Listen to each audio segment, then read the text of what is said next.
Tout avait commencé au milieu de l'été. Des cerveaux de guerriers déchiraient les matins.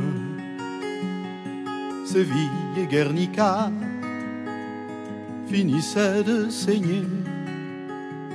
L'Europe des Lumières suivait le lendemain. La 9e compagnie de la 2e division blindée du général Leclerc était composée à plus de 80% de républicains espagnols en majorité libertaires. Bien qu'en grande partie antimilitaristes, c'étaient des guerrilleros aguerris qui sortaient de 3 années de guerre en Espagne contre les troupes fascistes de Franco. Le 24 août 1944, ils étaient au rendez-vous de l'histoire. Le 24 août 1944, les hommes de la Nueve sont à l'hôtel de ville de Paris vers 21h.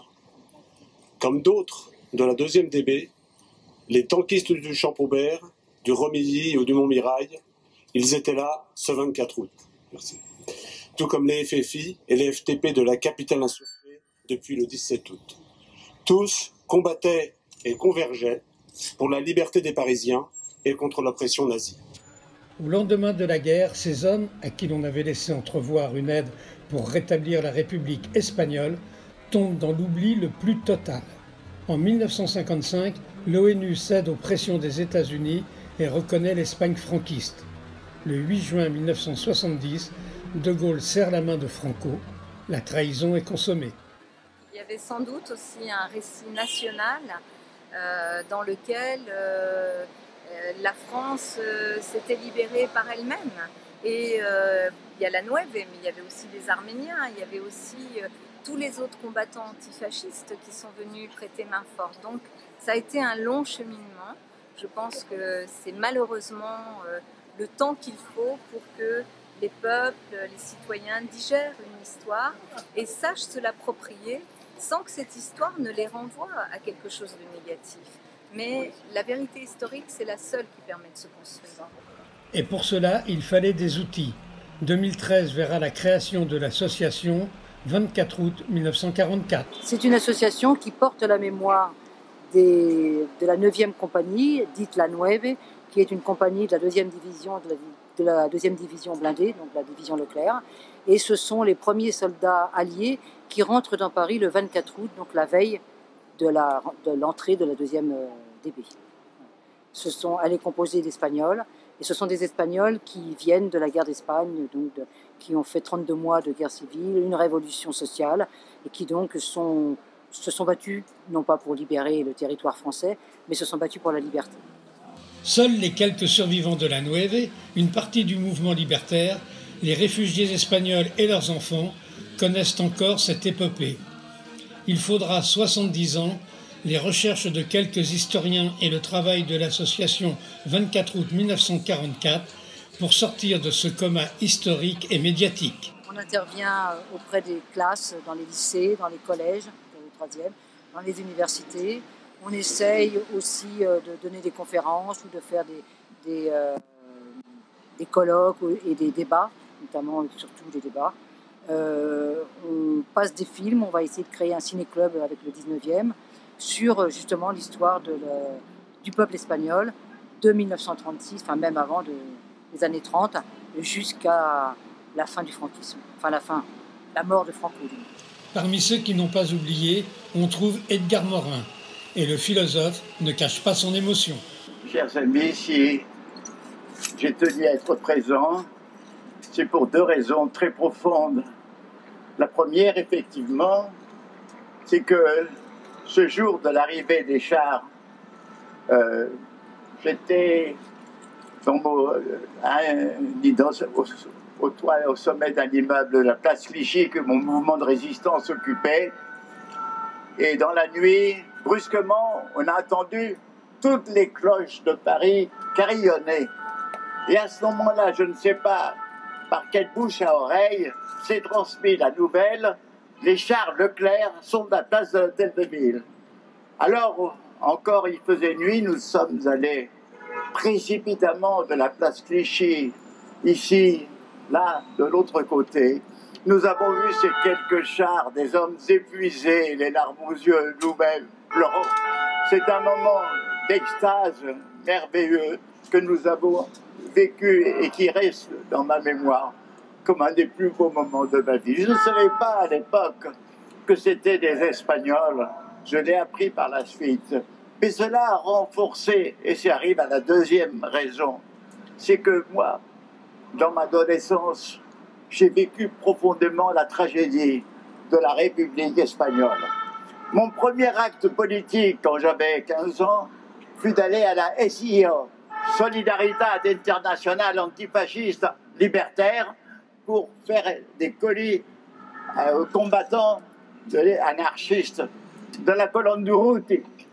Et je pense que cette fidélité est restée très profonde en moi. Je suis de ceux, j'avais 17 et 18 ans, qui quand j'ai vu dans un journal la chute de Barcelone, n'ai pu m'empêcher de pleurer comme d'autres camarades. De Gaulle voulait que les troupes françaises entrent dans Paris avant les Alliés. Il donne l'ordre à Leclerc de foncer sur la capitale. Leclerc confie l'opération à la Nueve, commandée par un capitaine français, Raymond Drone. Ce 24 août 1944 à 19h, 9 Astraks et un char d'assaut de la compagnie sont aux portes de Paris. À 21h, 5 d'entre eux, Brunete, Ebro, Guadalajara, Santander et Teruel, surgissent sur la place de l'hôtel de ville où les résistants sont assiégés par les troupes allemandes. Aux aurores, sous les ordres de leur commandant, ils remontent la rue des Archives pour libérer un point stratégique, le central téléphonique, puis la caserne de la garde républicaine située place de la République est occupée par les Allemands. Le capitaine Drone est le seul gradé français à avoir accepté de commander ces soldats qui refusaient d'obéir aux ordres qu'ils ne comprenaient pas. Quand mon père avait été blessé, il est revenu dans la DB. Leclerc lui a dit, j'ai là une compagnie, ils font peur à tout le monde, personne n'en veut. Personne n'en veut, ils font peur à tout le monde. C'est les républicains espagnols. Je vous les confie, vous vous en débrouillerez. Et il l'a fait. Ben avec joie, je dirais, avec joie. Il faut dire qu'il a fait un peu exagéré aussi. La première fois où il les a alignés, il leur a fait un grand discours pour leur parler de la République. Et cette République espagnole, chère au capitaine Drone, tous ceux de la Nueve l'avaient défendue, les armes à la main. En cette année du 80e anniversaire du début de la lutte du peuple espagnol contre Franco et ses alliés Mussolini, Salazar et Hitler, rappelons qu'au 24 août de 1936, Manuel Lozano, l'anarchiste, combat déjà contre Franco et les troupes de Mussolini sur le front andalou de Malaga. Amador Granell, le républicain, combat au Levant dès novembre 1936 dans la Columna de Hierro. Victor Lantes, le communiste, est sur le front de Teruel en 1937. Manuel Fernandez sur le front de Santander. Ces hommes ne se doutaient pas en engageant ce combat en 1936 et après leur défaite de 1939 qu'ils se trouveraient quelques années plus tard héros de la libération de Paris. En ce jour de mémoire, les membres de l'association 24 août 1944 montent place de la République une barricade constituée de livres, la culture contre la dictature, avant de rejoindre l'hôtel de ville où Anne Hidalgo, maire de Paris, les reçoit pour un hommage citoyen avant les traditionnelles réceptions officielles du 26 août. Cette barricade est un des plus beaux symboles sans doute que nous pouvons offrir à ces hommes de la Nueve, ces hommes qui étaient partis de cette idée, de ce rêve de l'Espagne républicaine, dans lequel les deux éléments qui devaient conduire à l'émancipation de chacun, c'était la culture et l'éducation. Les deux piliers de l'émancipation, les deux piliers de la liberté, les deux piliers de la démocratie. La démocratie passe par l'histoire et la mémoire de l'histoire. C'est en ce sens que le centre de mémoire de la rue des Vignoles, promu par la ville de Paris, est important.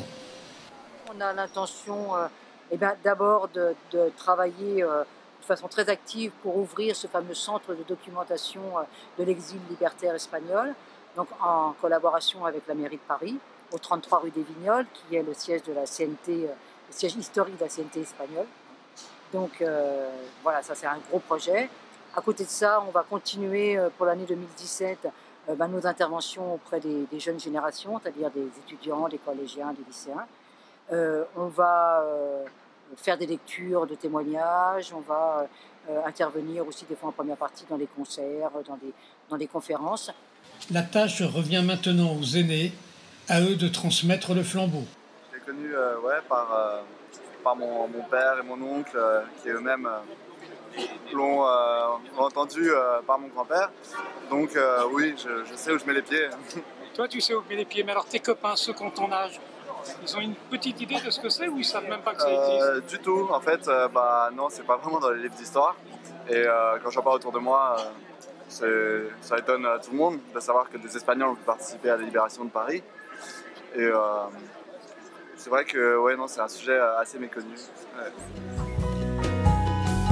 Des Français par milliers, des côtes à l'île de France, ont croisé du regard ces étranges amis. Il faudra bien un jour crier dans le silence qu'un nuage espagnol a libéré Paris.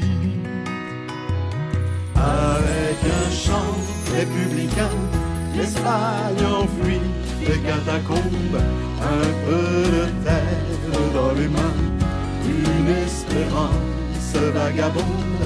Avec son casque américain, on l'a pris pour le nouveau monde, portant l'espoir au monde ancien qu'endormaient toutes les colombes.